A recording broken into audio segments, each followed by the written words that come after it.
The war between the Velka Dominion and the Allied Frontier worlds had entered its ugliest phase. Entire systems burned in silence, their suns reflected in the cold hulls of evacuation fleets. On the shattered moon of Karos 9, smoke drifted endlessly across a battlefield littered with wreckage from a dozen species. Human Sergeant Elias Rourke had long since stopped counting the dead.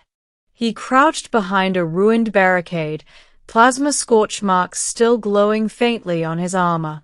His squad had been sent as part of a joint operation, humans fighting alongside alien allies who still viewed Earthborn soldiers with a mix of curiosity and unease.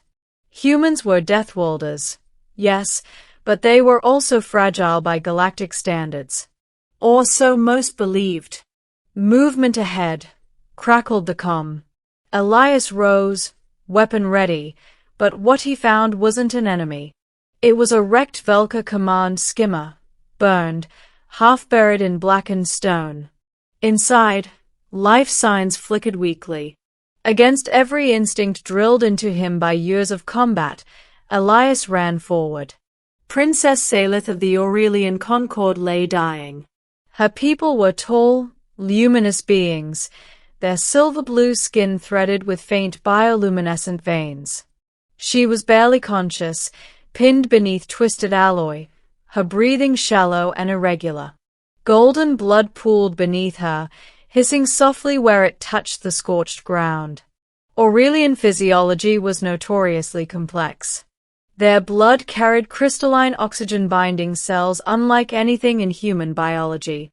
Cross-species transfusion was considered impossible, lethal even. Elias didn't know any of that. He only knew she was dying. "Medic," he shouted into his comm, "I need a medic now." The response came too quickly, and too late. "Negative, Rourke. Evac zone is hot. Medical units can't reach you." He looked down at the alien princess. Her eyes fluttered open briefly, meeting his. Fear, ancient and universal, flickered within them. "Human," she whispered weakly. "Leave me." "Not happening," Elias muttered. He dragged wreckage away piece by piece, ignoring the heat burning through his gloves. He activated his field scanner, swearing under his breath as it listed catastrophic blood loss and organ failure. Without immediate intervention, she had minutes. His gaze fell to a medical injector clipped to his belt, standard human emergency kit. Blood replacement gel. Oxygen carriers. All designed for humans. Useless. Or so doctrine said. Elias swallowed, heart pounding. "Command," he said slowly, requesting permission for experimental transfusion. There was a pause on the line. "Denied," came the reply. "Human Aurelian blood incompatibility is fatal." Elias closed his eyes for half a second. Then he severed the comm. He worked fast. The injector hissed as he modified it, overriding safety protocols he'd learned to bypass in the field. He scanned Salith's blood chemistry again, searching desperately for anything that matched. There was almost nothing. Almost.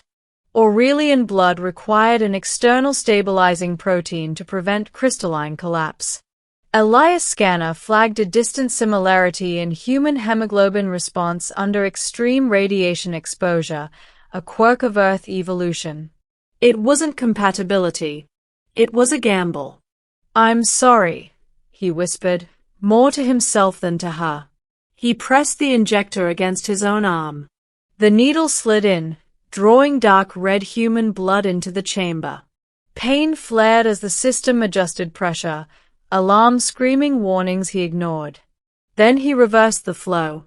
The injector pierced Salith's skin, delivering human blood directly into her failing system. For one terrifying second, nothing happened. Then her body convulsed. Elias nearly ripped the injector free, but the scanner beeped again. Not failure. Stabilization. Her vital signs steadied, faint but rising. The crystalline collapse slowed, then stopped entirely. Elias sagged back against the wreckage, breath ragged. "She's alive," he whispered in disbelief. He collapsed minutes later. By the time Allied forces secured the area, Elias was unconscious beside the princess he had saved, his blood still flowing through her veins. They woke days later on a medical frigate orbiting the Concord capital. Elias' first sensation was weightlessness, followed by a sharp ache in his arm. He opened his eyes to see unfamiliar, curved architecture glowing softly around him. And standing beside his bed was Princess Salith. Alive. Fully healed. She looked different now. The bioluminescent veins beneath her skin pulsed with a faint red-gold hue instead of their usual blue. Her eyes, once purely silver, held a ring of deep amber. Human amber. "You should not be alive," Elias said hoarsely. She smiled gently. "Nor should you have survived the blood loss you endured." He tried to sit up, failing. "Guess we both broke the rules." Salith studied him with open wonder, no trace of royal distance in her expression. "When your blood entered my body," she said softly, "it did more than stabilize me. It changed me." Elias frowned. "Changed you how?" "My people bond only through ritual," she replied. "Yet your blood carried something resilient, adaptive. It rewrote failing pathways, fused with my own biology." She placed a hand over her chest. "I can feel your world in me. Its gravity. Its fire." That did not sound reassuring. The Concord Council did not share Salith's awe. Elias stood, uncomfortably, in the center of a vast chamber, surrounded by towering alien delegates. He felt painfully human among them. "This transfusion violates every interspecies protocol," one elder intoned. "And yet," another replied, "the princess lives." Salith stepped forward, her presence silencing the chamber. "Sergeant Elias Rourke saved my life when every law said he should not," she declared. "His blood now flows within me. To condemn him is to condemn me." Murmurs rippled through the council. A medical scholar spoke next. "The hybridization effect is unprecedented. Princess Salith's physiology has stabilized at a higher resilience threshold." "Meaning?" Elias asked. She turned to him, eyes shining. "Meaning," she said, "you did not merely save her. You elevated her." Silence fell. Then the High Arbiter spoke. "Human," he said gravely, "your species is dangerous not because of your weapons, but because of your willingness to sacrifice yourselves for others." Elias shifted awkwardly. "It's kind of our thing."